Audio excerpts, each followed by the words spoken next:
Hello, my name is Betty.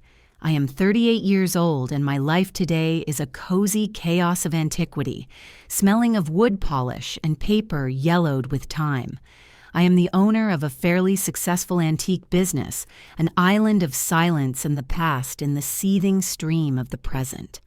However, it was not always like this. My current prosperity grew from a bitter root. I started this business many years ago, investing in it not only my modest savings, but also the youthful belief in eternity with my former husband. We built it together, dreaming of how it would become the work of our entire lives. But life, as it often does, had its own adjustments. We divorced 3 years ago, and our shared world, like a crystal vase falling onto a stone floor, split in two. The lawyers meticulously divided everything in half, 50-50, assets, clients, debts, and memories. And before we continue, write in the comments from which country and from which city you are watching this video. We are very interested to know from which corner of the planet our video is being watched. Enjoy watching. It could have ended there. A handful of ashes from burned hopes and the necessity to start everything from scratch. But instead of allowing the bitter residue of the divorce to poison and destroy what we had built with such difficulty, I, gritting my teeth, devoted myself entirely and completely to developing my part of the business. Those 3 years that passed after the divorce became for me a time of harsh, almost ascetic labor. They were difficult at times to the point of exhaustion, but looking back, I realized that they also became the best thing that happened to my career. I ceased to be just a co-owner. I became a creator. I boldly ventured into the uncharted territory of online sales, began making regular trips to estate sales in 3 neighboring states, searching through piles of old junk for those unique items that make collectors' hearts beat faster. Gradually, brick by brick, I built a solid client base of serious collectors who valued my taste and reliability. Now I was earning more money than I could have imagined in those naive years when we were just starting our business, full of enthusiasm but inexperienced. It would seem, here it is, the well-deserved peace, the financial independence that grants freedom. But the thing is, success is not only about space and opportunity, it comes with a whole heap of expectations, an invisible but tangible burden that settles on your shoulders. My family, my elderly parents whose lives are gradually shrinking to the size of a cozy living room, my younger brother Jake, who is 35 but in whose eyes a carefree teenager still lives, and my sister Emma, 32 years old, all of them, over these well-fed years, had grown accustomed to me being a kind of family ATM, an inexhaustible source of solutions for their financial difficulties. Every month, with dreary regularity, I paid the mortgage on my parents' house. And this pleasure wasn't cheap. This payment for their peaceful old age amounted to exactly $2,800 a month.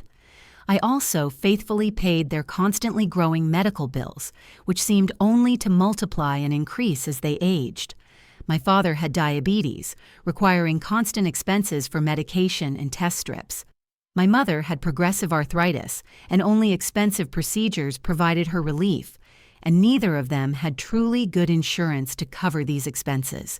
Then there was Jake, the eternal dreamer. A couple of years ago, on an impulse, he bought a huge, luxurious truck that he definitely could not afford on his salary as a manager at a sports club. So, guess who ended up making the monthly payments for this symbol of male independence? This meant another $650 irrevocably leaving my account every month. And Emma, my sweet, somewhat flighty sister, lived in a charming apartment right in the city center, where the rent reached an astronomical $1,900 a month. She worked at some trendy marketing firm, but apparently her earnings weren't enough to pay for her own, so stylish, housing. Well, of course, I dutifully covered this deficit as well. In total, I was spending over $5,000 a month, a fortune, just to feed and provide comfort for my family. But I stubbornly told myself that this is what family members are supposed to do for each other, right? Isn't that the essence of family ties? I had the money, even if earned by sweat and blood. They needed help, so this arrangement seemed to me not just logical, but the only correct one. One Tuesday afternoon, I was in my antique shop, immersed in sorting through some boring office documents, when my computer melodiously notified me of a new email. The letter was from my mom, and its subject read, "Anniversary Gift Ideas." I opened it with a slight smile, expecting to see a modest list with suggestions for a joint dinner at a nice restaurant, or, at the very least, a bouquet of expensive flowers. Instead, I found myself looking at something resembling a shopping list, as if taken from the pages of some absurd comedy, but no less real for it. The letter was clearly divided into two logical parts. At the top, under a modest heading, nestled a list of quite moderate and practical gifts, and next to it, in brackets, was a note, "For purchase, by Jake and Emma." It included things like a sturdy set of kitchen utensils, a new coffee maker, a modern microwave oven, several decorative sofa cushions, in general, ordinary, nice anniversary gifts, probably costing a few $100s in total. But then my gaze involuntarily slid lower to the second section, titled "Special Gifts from Betty," and in brackets, like a knife to the heart, stood my name. In this ill-fated list, there were exactly 3 items, lined up in a neat column, like a verdict. 1. A luxurious trip to the Maldives for 2, $15,000. 2. A new car. The model wasn't specified, leaving room for the most unbridled imagination. 3. Diamond earrings from a world-renowned jewelry house. I reread this message 3 times, slowly, absorbing every letter, trying to convince myself that it was a hallucination, that I had misunderstood something, misread it. But no, the black letters stood out inexorably on the light screen. My parents wanted me, and only me, to buy them a $15,000 vacation, or a car, or diamond earrings for their 40th wedding anniversary, while my brother and sister modestly chipped in for a coffee maker. My head spun from the absurdity and the sudden wave of resentment. I felt slightly faint, a lump of nausea rising in my throat. Without a word, I got up, muttered something incoherent to my assistant manager about feeling unwell and needing to leave early, and drove home, not seeing the road, as if in a thick, impenetrable fog. At home, the first thing I did was brew myself strong mint tea, trying with trembling hands to calm the shaking in my knees. I needed to calm down, collect my thoughts, before making the most difficult call, to my mom. What if I had misunderstood? What if it was a bad, stupid joke? Taking a deep breath as before jumping into icy water, I dialed the number.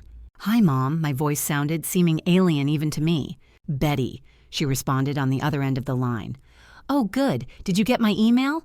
Are you excited about our anniversary?" "Yes, about that email," I began, carefully choosing my words, feeling my voice betrayingly tremble. "I wanted to talk to you about the gift list." "Oh, wonderful." Her voice on the other end rang with an unnatural, strained cheerfulness. "I was just hoping you'd call. Your father and I are so excited about everything. We're literally floating on clouds with anticipation." "Mom, I can't buy such expensive gifts," I blurted out, unable to hold back the surging feelings any longer. "A trip to the Maldives, a new car. Mom, that's tens of thousands of dollars. It's a fortune." Her voice instantly lost all its lightness and became sharp and cold like a knife blade. "Betty, don't be a child. You have a very successful business. Everything is going so well for you. Everything is working out. These gifts are mere trifles. They won't even affect what you so grandly earn." I took a deep breath, trying to cope with the growing panic. "Okay, I perfectly understand that you want me to do something truly nice for you and Dad. Let's choose just one thing from this list, one item. I'll buy it for you. I'm willing to do that." Then she laughed. But it wasn't a joyful, carefree laugh. It was that kind, malicious, and condescending one that burns the soul more than any insult. "Oh, my dear, you seem to be getting foolish and not understanding the essence of things. These are not options to choose from, sweetie. We need all 3 gifts. without exceptions. For a few seconds, I couldn't utter a word, feeling the ground disappear from under my feet. All three? I finally whispered. Mom, did I hear you correctly? You want me to give you both the vacation and the car and the diamond earrings? All at once? Well, of course, baby. Her voice became sweet again, like molasses, but now I heard a steel grip in it. Your father and I have discussed it, consulted with Jake and Emma, and we all came to a unanimous opinion that such a gesture would be most appropriate and symbolic. Appropriate? I couldn't contain myself, and my question sounded like a scream. Mom, we're talking about probably $50,000, if not more. This is madness. Betty, you have to understand this. You owe us. Her words hit with unexpected force. We gave you life. We raised you, sparing no effort. We always supported you. Now it's your turn, your sacred duty to take care of us properly, with all the generosity you are capable of. Mom, I've been working since I was 16, I exclaimed, feeling tears of resentment and anger welling up. I went to college on my own scholarship and part-time jobs. I didn't take a cent from you. I built my business from nothing, from scratch. Together with my ex-husband, we worked our fingers to the bone. You didn't pay for any of it, not a penny. Don't you dare talk to me like that, her voice thundered, losing all semblance of control. You are being unbearable. You are arrogant, selfish, and an obscenely greedy woman. And this after everything we've done for you. Mom, I help you every month, constantly. I tried to get a word in, gasping. I pay your mortgage and your endless medical bills. Isn't that enough? That's the very least you can do, she retorted. And now listen to me carefully. If you don't give us what we want for our anniversary, then don't even think about coming to our party. You won't receive an invitation. You are no longer a daughter to us. The line went dead, leaving behind only a deafening silence, pressing on my ears. I sat frozen, clutching the phone in my trembling hand, and stared at its darkened screen as if this fragile device could explain to me what the hell had just happened. What kind of collapse had occurred in my reality? About an hour passed, maybe more, when my phone suddenly came to life, starting to vibrate desperately from an influx of messages. First, Jake. Betty, what's gotten into you? Have you completely lost your mind? Just buy them this gift and don't complicate things. You have the money. Then Emma. Seriously, sis, are you going to be stubborn and act like a selfish brat about Mom and Dad's wedding anniversary? Aren't you ashamed? And Jake again. You earn so much. Why are you so stingy about this? They raised us. The least you can do is make their 40th truly special, not haggle like at a market. I put the phone aside, unable to read this stream of reproaches and manipulations any longer, and opened my laptop. The thought that had originated in the depths of my mind now formed into a firm, inexorable decision. A week ago, driven by the best intentions, I had agreed to pay for their anniversary dinner at a fancy downtown restaurant. I had already made a non-refundable deposit of $3,000 for a banquet for 30 people. The party itself was supposed to take place in 3 weeks, but after this evening, after being publicly called greedy, selfish, and ungrateful, I'd had enough. I dialed the restaurant's number. Hello, I need to urgently cancel the Morrison party reservation. My surprisingly firm and calm voice said, Of course, ma'am, the administrator replied politely, but please be aware that for cancellations made less than a month before the event, we charge an administrative fee of 30% of the deposit amount. Then I opened my banking app. It was time to once and for all stop all those automatic payments I had been making meekly for years, accepting them as a given.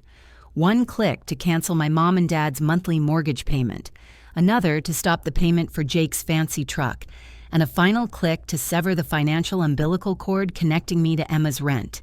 I took screenshots of every cancellation confirmation, every severed obligation, and compiled them into one large, weighty message, which I sent to our family group chat, accompanied by a short but exhaustive phrase. Since I'm so selfish and greedy, as you all unanimously decided, I thought you wouldn't need my money anymore. As of today, you are completely on your own. Congratulations. Then I simply turned off the phone, cutting myself off from the whole world, and went to sleep, understanding that tomorrow a new, completely different day awaited me. Waking up the next morning with the first rays of sun breaking through the blinds, I instinctively reached for the phone on the nightstand. What I saw made me sit up in bed. The screen was completely filled, like an angry swarm of fireflies, with countless notifications of missed calls, text messages, and long voice messages. In the few hours I had spent in detached sleep, I had received dozens of messages from my parents, brother, and sister, merging into a single chorus of reproaches and demands. "Mom, Betty, what have you done? Call me immediately." That was from my mother. "Dad, this is outrageous. You can't just abandon your family like this," my father echoed. "Jake, are you crazy? I have to make the truck payment tomorrow." My brother wrote in panic. "Emma, Betty, I'll be evicted. You can't just stop paying my rent," my sister screeched. Then Jake again. "This is so piggish. We are your family." And Emma, trying to play on pity, "Mom won't stop crying. Dad started having chest pains from the stress. Are you happy now?" The messages kept coming, and as the night gave way to dawn, their tone became increasingly hysterical and frantic, reflecting the growing panic on the other side of the screen. But, to my own surprise, I didn't feel a drop of the usual guilt or heaviness in my soul. On the contrary, through the initial tension, I felt a strange, almost alarming relief. For the first time in many years, in an eternity, I wasn't worrying about how to pay other people's bills, wasn't turning over someone else's financial problems in my head. I made myself strong coffee, inhaling its bitter, invigorating aroma, and got ready for work as on any other, most ordinary day. It seemed life had entered a new, calm channel. But around 10 in the morning, as I was sorting through the mail, the silence of my house was pierced by a loud, insistent knock on the front door. "Betty, open up! We need to talk, urgently!" It was the imperious, painfully familiar voice of my mother. I carefully parted the curtain and looked out the window. On the porch, like a delegation of disgruntled creditors, stood all of them. Mom, clutching her purse so tightly her knuckles were white. Dad, looking at the ground. Jake, shifting from foot to foot. And Emma, her face distorted with obvious panic. They all looked confused, desperate, and truly angry. "I don't want to talk to you!" I shouted through the closed door, feeling my heart pounding wildly in my chest. "Please, dear," my dad chimed in, his voice trying to be soft but with a steely note in it. "We can sort this out. Let's discuss it like adults." "There's nothing to sort out," I retorted. "You made it perfectly clear that night how you really feel about me." Then Emma lost it. "Betty, I won't be able to pay the rent," she screamed, and tears were audible in her voice. "My landlord is going to throw me out on the street." "Then perhaps you should look for a better job," I replied coldly, surprised at my own calmness. "Or cheaper housing." Jake immediately joined her. "And I have to pay for the truck. I'll lose it, do you understand? It'll be repossessed." "You should have thought about that before calling me selfish and greedy." I cut him off without raising my voice. Then my mother started crying loudly, sobbing. "Betty, we are your parents," she wailed, pressing a handkerchief to her eyes. "You can't just cut us off, throw us out of your life like unwanted trash. Look at me." But I didn't want to see anything anymore. I turned around, went upstairs to the bedroom, turned on classical music at full volume, trying to drown out their voices, and sat down at my laptop, unsuccessfully trying to focus on work emails. They continued to knock on the door and plead for about another hour, their voices now growing louder, now fading, until finally a long-awaited silence fell. They had given up and left. The next few days passed surprisingly quietly. I immersed myself in work, plunged headlong into communicating with clients, organizing inventory, and searching for new lots. It was unusual and strange. Not to worry about whether my family would need money for another emergency.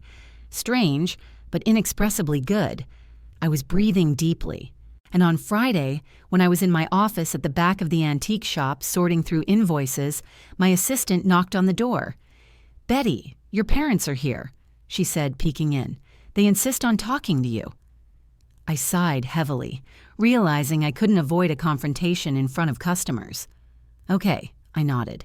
Show them to my office. Mom and Dad entered, this time looking not furious but tired and dejected. Mom's eyes were red and puffy, as if she had indeed spent several sleepless nights. May we sit down? My dad asked quietly, almost obsequiously. I silently pointed to 2 leather chairs opposite my massive oak desk. Make it quick, I said. I have a lot of work. Mom immediately started crying again, but this time her tears were quiet, hopeless. Betty, we were wrong, she whispered, clasping her hands together. We were wrong to ask for all those expensive gifts at once. We've discussed it and decided that we would be quite satisfied with just one thing. Either the trip to the Maldives or the new car, or at the very least, the diamond earrings. Just choose one option, just one. We will be grateful. I froze for a moment looking at them, absorbing all the absurdity and tragicomic nature of this conciliatory offer, and then I laughed. I couldn't help it. The whole situation, their expressions, this absurd deal, it was all so ridiculous that I laughed until I cried, until my side hurt.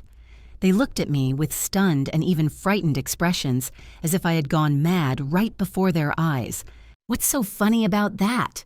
My dad muttered, and an irritated note sounded in his voice again. I wiped my eyes and tried to catch my breath, regaining control of myself.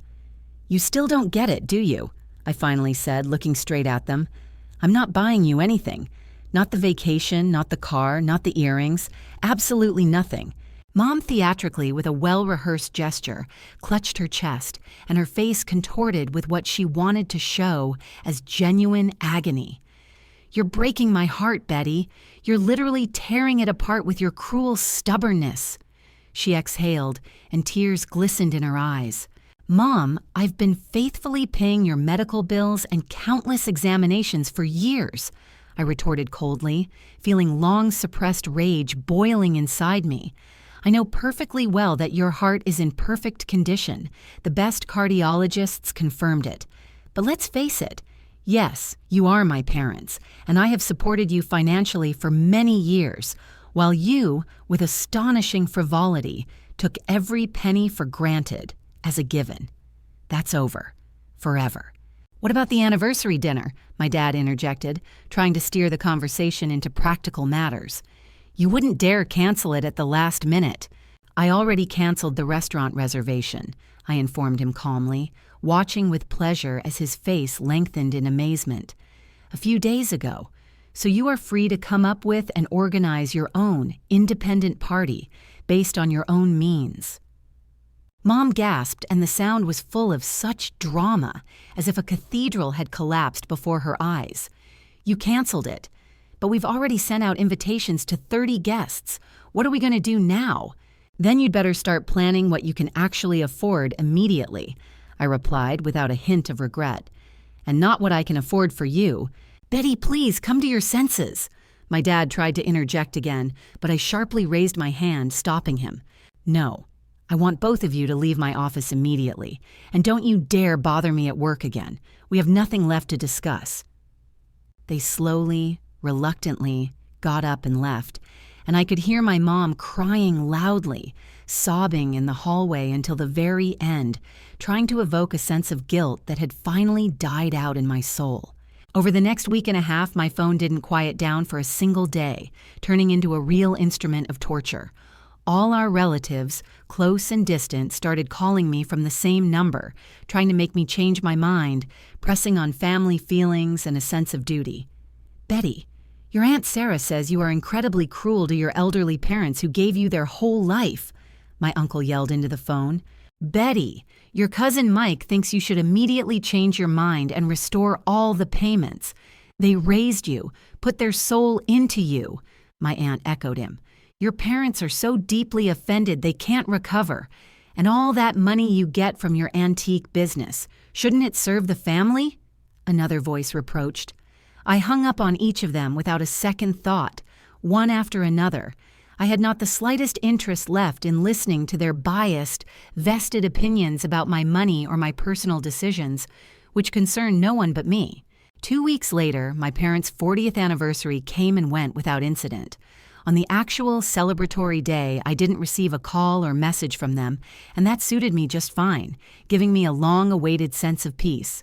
But the next day, a light, almost idle curiosity came over me, and I logged into social media. I opened Emma's Facebook page and after a short scroll, found an entire album with photos from the anniversary celebration. It was nothing like the luxurious evening they had originally planned at my expense. The pictures showed a rather small group, about 10 people, crowded into my parents' modest living room.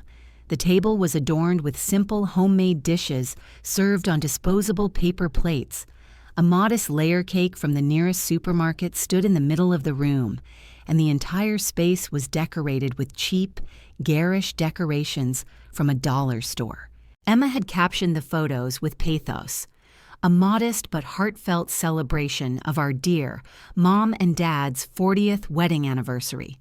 Sometimes in life you have to make do with little when ungrateful people forget what the word family truly means. I laughed out loud reading this last hypocritical phrase. Ungrateful people, really? But honestly, looking closely at the pictures, I noticed that everyone present looked quite content and peaceful. My parents were smiling sincerely, hugging each other. The relatives who had come seemed to be having a great time, laughing and chatting, and the food itself, though not restaurant quality, looked quite edible and homey. Perhaps, I thought, this was exactly what their modest celebration should have looked like. A genuine family event that they planned and paid for themselves based on their means instead of demanding that I fulfill their extravagant, out-of-touch dreams. 2 months had already passed since that memorable anniversary, and honestly, they were the most peaceful and productive 2 months in many years. No longer constantly immersed in anxiety about family bills, I could finally fully focus on developing my business, investing all my energy in it. I managed to close 3 large and profitable deals, including the sale of a full Victorian dining set to a wealthy collector from California for $18,000. The extra money I had been sending to my family every month now remained with me, and it quickly accumulated, turning into substantial capital. $5,000 a month that I could now reinvest in the business or save for myself, for my own future. It felt like a breath of fresh air after a long suffocation. It was incredible. It gave a sense of freedom that I had been deprived of all the previous years. One Thursday evening, as I was returning from work, enjoying the peace and plans for the weekend, my gaze fell on the familiar, weathered silhouette of my parents' old Honda, parked right at my gate, as if waiting for me. They were both sitting inside the car, and their postures suggested they had been waiting for quite some time. As soon as I turned off the engine and pulled up close to the house, they immediately got out of their car and headed towards me, their figures in the twilight seeming cut out of dark cardboard. "Betty, we need to talk urgently," my dad said, and his voice sounded tired and cracked. He looked several years older than during our last conversation, deep wrinkles fanning out around his eyes. "What do you want this time?" I asked, not moving from the spot. Mom came close and I saw her hands trembling. "We have big, just catastrophic problems," she blurted out, not looking me in the eye. "We can't pay the mortgage anymore. The bank sent us an official warning letter. They are going to foreclose on the house." They both looked genuinely upset, even crushed, but I, taught by bitter experience, didn't believe a single word they said. "Interesting," I said coldly, finally getting out of the car and slamming the door. "Because over the past few years that I've been faithfully paying your mortgage, I know perfectly well that you were saving money that you could have spent on housing into some secret fund of yours." Dad shook his head mournfully, feigning complete misunderstanding. "We didn't save that much, just penny by penny." "Really?" I laughed a short, dry laugh. "Because $2,800 a month for 3 years is over $100,000. Where did all that money go? What did you spend it on?" They exchanged an anxious glance, and a silent, guilty spark passed between them. "We had other expenses," Mom said evasively and quietly, studying the patterns on the asphalt.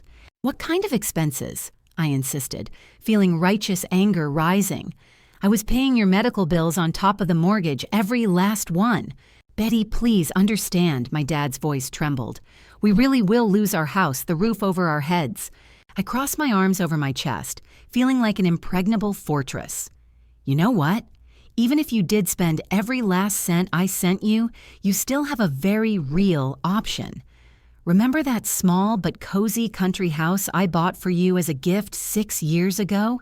Their faces immediately changed, expressing a mixture of surprise and sharp rejection.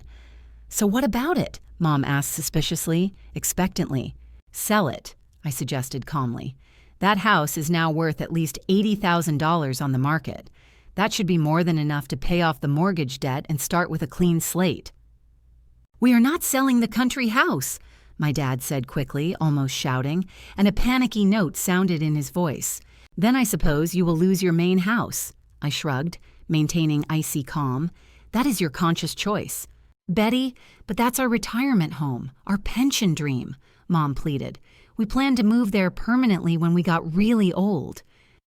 Well, if you lose this house, I retorted mercilessly, then perhaps you'll have to move to the country house much earlier than you planned. It's logical. Mom started getting upset again, and her eyes filled with tears. You can't just let us become homeless, abandon us to our fate. It's inhumane. I'm not letting you do anything, I corrected her. You are making your own adult choices. You can keep the country house and lose the main one, or sell the country house and keep this one. But I repeat for the last time, will no longer pay your bills. Decide. But we are your parents. My father's voice held both pain and reproach. We are your flesh and blood. And I helped you for years, without complaint. My voice finally trembled with surging emotion. While you took that help for granted and called me selfish and greedy behind my back, I've had enough. The conversation is over. I turned around, walked to the front door, inserted the key into the lock, went inside, and without looking back, slammed it shut behind me, turning the deadbolt. They stood outside for a few more minutes, and I heard their muffled, indistinct voices. But in the end, the sound of an engine starting reached me, and the car slowly drove away, leaving behind a resonant silence. Over the next few weeks, through fragmented family rumors floating in the air, I pieced together what was happening with each of them. My cousin Lisa, who by nature never knew how to hold her tongue, called me herself to triumphantly relay the latest news, even though I hadn't asked. Emma had to urgently get a second job, she chattered. Can you imagine on weekends she now works at a coffee shop downtown to somehow cover her precious rent? Good for her, I replied sincerely. That's commendable.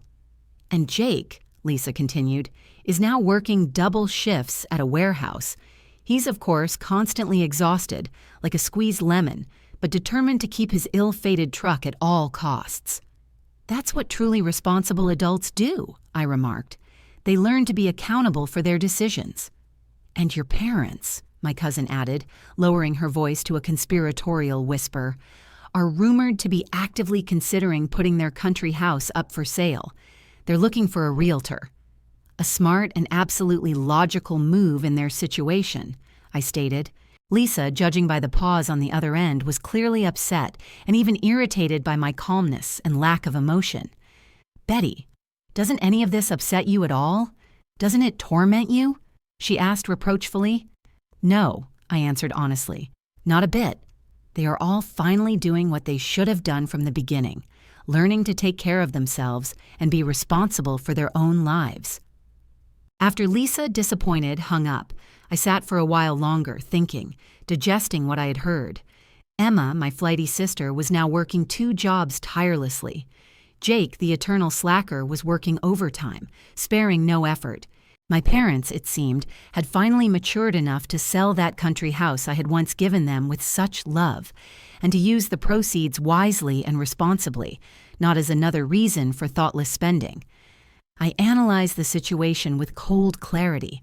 None of them were starving, none were sleeping on the street, none were left without a roof over their heads. They simply had to face harsh reality and start working for their own money, instead of remaining in blissful confidence that I would monthly fuel their financial irresponsibility. The bitter truth was that I myself, with my behavior, had allowed them to live like this for many years. Every time I meekly paid their endless bills, I was inadvertently giving them an unspoken permission, a signal that they didn't need to take any responsibility for their own lives, for their own well-being. With my own hands, I had cultivated in them this pernicious certainty that there would always be someone to bail them out, to lend a shoulder and solve all their problems. But now, left to their own devices, they were learning from their own experience the simple truth, known to most self-sufficient adults. What you have, you must earn honestly. You have to make difficult, sometimes painful choices based on your real capabilities. You need to prioritize expenses and learn to live within your means, not in pursuit of chimeras. Emma, my flighty sister, was probably now acquiring much more valuable skills in that very coffee shop than just the ability to make coffee. She was learning self-reliance. Jake, my carefree brother, had demonstrated an unexpected for everyone, including himself, determination to keep what he was truly working for, investing his strength and time into it. My parents, finally, had matured enough to move into housing they could actually afford, abandoning a lifestyle beyond their means that was dragging them down. Paradoxically, cutting them off from the financial umbilical cord was probably the best, the most correct thing I could have done for them. My business, freed from the constant draining outflow of funds to satisfy their endless needs, began to flourish with unprecedented strength. I managed to hire another part-time assistant, significantly expand our online presence, and I even began to nurture bold plans to open a second satellite location in a neighboring town. The antique business, as we know, is seasonal, and in the fall, when people start actively updating their interiors for the upcoming holidays, we always had a busy season. I needed to personally attend numerous estate sales, conduct thorough appraisals of new inventory, and of course, pay attention to our regular clients. It was incredibly pleasant and joyful to invest all my energy, all my strength, exclusively in what belonged only to me, what was the fruit of my own efforts and dreams. One afternoon, as I was arranging elegant vintage Christmas decorations in the display window, creating a festive composition, my phone rang. Jake's name was glowing on the screen. "Betty, I wanted to talk to you," he said after a short pause. "I understand perfectly well that things aren't smooth between us right now, but I want you to know, I don't blame you for cutting off all those financial ties with us." His words genuinely surprised me. "Shouldn't you?" I asked cautiously. "No," he sighed heavily. "I mean, at first, of course, it was very unpleasant and hard, but in the end, you were right. I was acting like a complete slacker. I was just lazy and drifting, expecting you to take care of the payments for my truck while I blew all my own money on nonsense. How are you doing, by the way?" "It's hard," he admitted honestly, "but I'm managing. I got an extra job on weekends, doing deliveries, and imagine, I'm even earning a bit more than before. I just needed to stop treating your help as something taken for granted, as an eternal source that would never run dry." "I'm very glad you finally realized that," I said softly. "Betty, I'm sorry, please, for calling you selfish." Sincere notes of remorse sounded in his voice. "You weren't selfish. You were our complete opposite. You helped all of us much more than you should have, and we didn't appreciate it." After he hung up, I felt something I hadn't expected at all. Pure, bright pride. Pride not only in myself, for finding the strength to set healthy boundaries, but also in Jake, for taking the initiative, taking responsibility, and making the first steps towards an adult, independent life. Maybe this whole terrible mess, this whole family crisis, would ultimately turn into something good, and much better than I could have hoped. Perhaps my family would finally grow up and learn to stand firmly on their own feet, and, perhaps, now I myself could finally focus on building the life of my dreams without being constantly immersed in the endless problems of other people. The phone call from Jake was the first truly sincere and adult conversation with any of my family members after the catastrophe of their anniversary. It gave me a small but so important glimmer of hope that maybe not everyone would resent me forever and see me exclusively as a monster. A few weeks later, through the same family channels, I learned from the irrepressible Lisa that my parents had indeed sold their country house. They managed to get about $85,000 for it, which was more than enough to fully pay off the mortgage on their main house, and they even had a small sum left for a rainy day. The threat of losing their primary family nest had passed. Emma, as I learned from the same random sources, was still working 2 jobs, but seemed to be handling the burden well and even finding a certain satisfaction in it. Lisa mentioned in passing that Emma, to everyone's surprise, had received an unexpected promotion at her main job at the marketing firm, and now her earnings consistently exceeded the amount I used to send her for rent. When the golden autumn finally gave way to a frosty, crystalline winter, the anticipated holiday rush set in my antique business, as expected. December had always been the most hectic and at the same time the most profitable month of the year for me, as people with particular zeal begin to look for unique vintage items as gifts for their loved ones or strive to update their interiors for the upcoming Christmas parties, wanting to impress guests with exquisite antiquity. I worked from morning until late evening, practically without straightening my back, but, to my own surprise, enjoyed every minute of this healthy, creative bustle. It was during this period that I also began seriously considering opening a second location, nurturing ambitious expansion plans. In the historic Bohemian district downtown, the perfect storefront with arched windows and ceiling moldings had just become available. And most importantly, with all the money I had finally started saving by not catering to the family's boundless demands, I had accumulated enough for a substantial down payment. One cold evening in mid-December, I was again working late at the shop, conducting a routine inventory and compiling reports, when I heard a persistent but uncertain knock on the darkened front door. We had long been closed to visitors, but approaching the window, I was surprised to make out a familiar silhouette in the twilight. It was Emma. She was shifting from foot to foot, wrapped in a thin coat, and her face looked pale and confused in the streetlight. Without a second thought, I turned the key and led her inside, into the warmth and coziness smelling of wax and old paper. "Hi, Betty. I hope you don't mind me dropping by unannounced and so late," she whispered, struggling to find the words. "Of course not." I closed the door, locking the ringing winter night outside. "How are you?" She slowly, almost reverently, looked around the shop, letting her gaze linger on the elegant holiday garlands and the new inventory I had worked so hard to find the previous week. I wanted to talk to you about something important, about everything that happened between us, about this whole ugly story." I silently gestured for her to come in and sit in one of the vintage, velvet-upholstered armchairs I had recently put up for sale. It stood in a cozy corner, illuminated by the soft light of a desk lamp. "I know we all treated you horribly, just awfully," she began, not looking me in the eye. "That anniversary celebration, it was pure madness, mass psychosis. Mom and Dad demanding those insanely expensive gifts, and Jake and I, instead of talking sense into them, silently supported this venture and even dared to call you selfish. It was unforgivable." "Yes," I agreed quietly. "It was really quite bad and very painful. I've been thinking about it a lot lately," Emma continued, finally looking at me, and in her eyes I saw not the usual manipulation, but sincere remorse. "Especially since I had to get 2 jobs myself. I didn't even try to calculate how much money you were spending on all of us every month. Over $5,000, I informed her calmly, sometimes even more." Her eyes widened with surprise and shame, becoming completely round. "My God, Betty, I never thought about it in that way, on such a scale. I just stupidly knew that you faithfully paid my rent.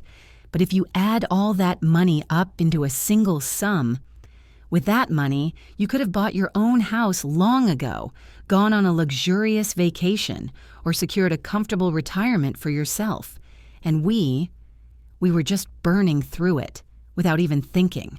I just nodded silently, feeling a complex mixture of relief and bitterness rising inside.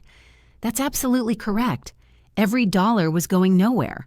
I'm so ashamed," she whispered, and her voice trembled. I'm damn ashamed that it took me being in such a difficult situation and going through all these hardships myself to finally understand how shamelessly I had been using you all these years. I'm very glad you finally realized and understood that, Emma, I said softly. But you're doing great. You realized it. And now you're fully supporting yourself, and you're doing wonderfully. Actually, it's even pleasant, paradoxically, she admitted, and a timid smile flickered on her lips. Of course, it's much more difficult and exhausting work, but I feel truly independent, complete, and, I guess, finally grown up. How are Mom and Dad doing? I asked after a short pause. They're okay. They ended up selling that country house, as you suggested. Dad, of course, grumbled at first and was terribly displeased, but Mom eventually managed to persuade him, saying it was still much better than completely and irrevocably losing their main house. And now they are managing the mortgage payments on their own, without outside help. Yes, she saw my surprised look. Dad got a part-time job as a consultant at his old company, and Mom does bookkeeping for a few small firms. They're, well, making it work, as best they can. We talked for almost another hour, forgetting about time. Emma told me with genuine enthusiasm about her promotion, about her new, more modest but her own apartment that she could now afford on her own, and about how she had finally started learning to budget and save money, which had previously seemed like a boring and unnecessary science to her. When she was about to leave, adjusting her coat, she turned to me on the threshold. Betty, I perfectly understand that every single one of us badly damaged our relationship, trampled it into the mud. I don't expect and have no right to demand that you just forgive all of this in an instant, as if nothing happened. But I sincerely hope that someday in the future, you and I can be real sisters again. Not the kind where one financially supports the other, but just sisters. You know? I would like that very much too, Emma, I replied quietly and honestly, feeling warmth from this hope in my chest. I would like that very much too.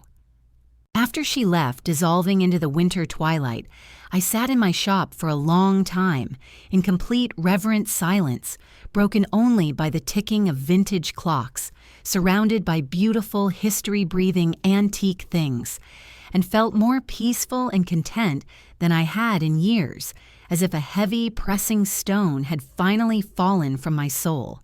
My family, having passed through the crucible of forced self-reliance, was finally slowly, creakingly, learning to be responsible for themselves, taking their first truly adult steps in this cruel world. My business, freed from the shackles of constant financial donation, wasn't just prospering. It was literally singing with happiness, and I could finally breathe and live my own, not someone else's, life freely with a full chest, without constantly worrying about the contrived problems of other people that they were perfectly capable of solving themselves. The following week, with a feeling of deep, hard-won satisfaction, I put my sprawling, confident signature on the lease agreement for the second, spacious premises for the shop in that very historic district I had long dreamed of.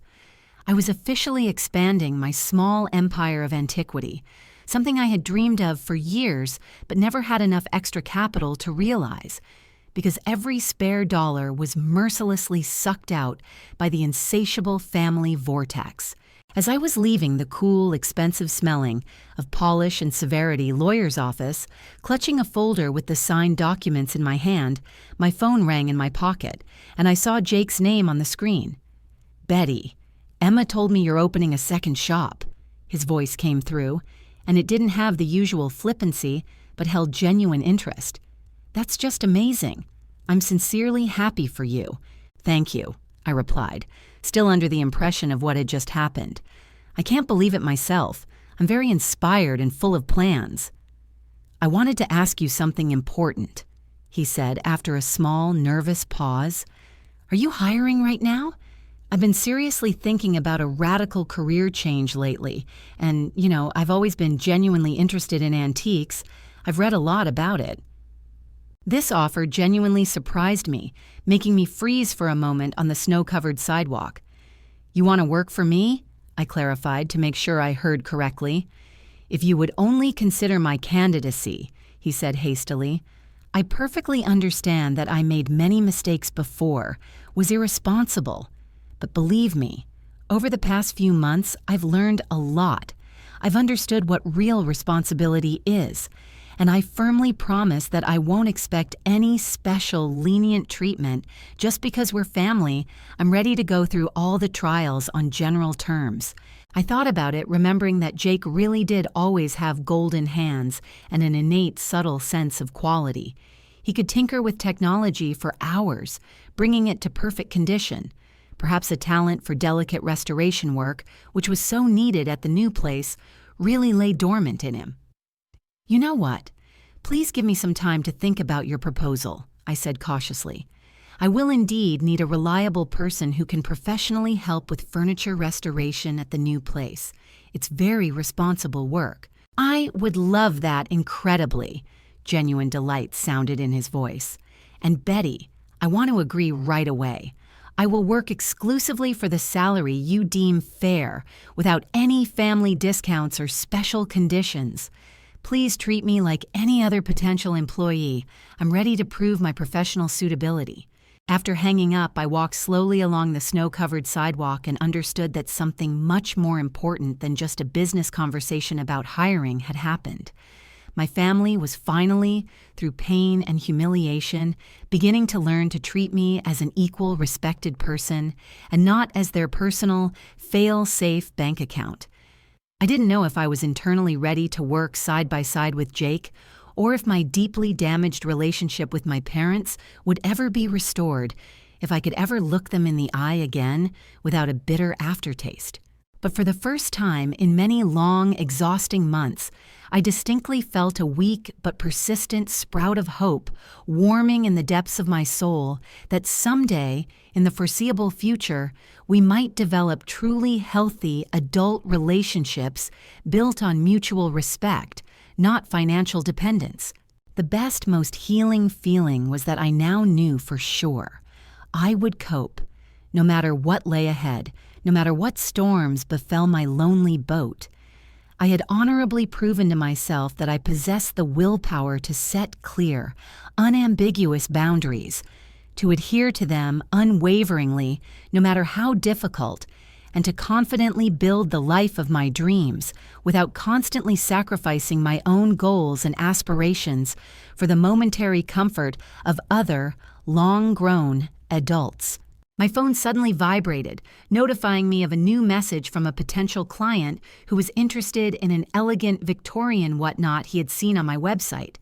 And I, with a light, happy smile frozen on my lips, mentally returned to work, ready to focus with renewed energy on what I did best, the noble art of finding beautiful, unique things and joyfully sharing them with people who were capable of truly appreciating them, understanding their soul. This Christmas, I anticipated, was going to be completely different for me, the best, bright and serene, and it was going to belong entirely to me, my plans, and my new, so long-awaited freedom.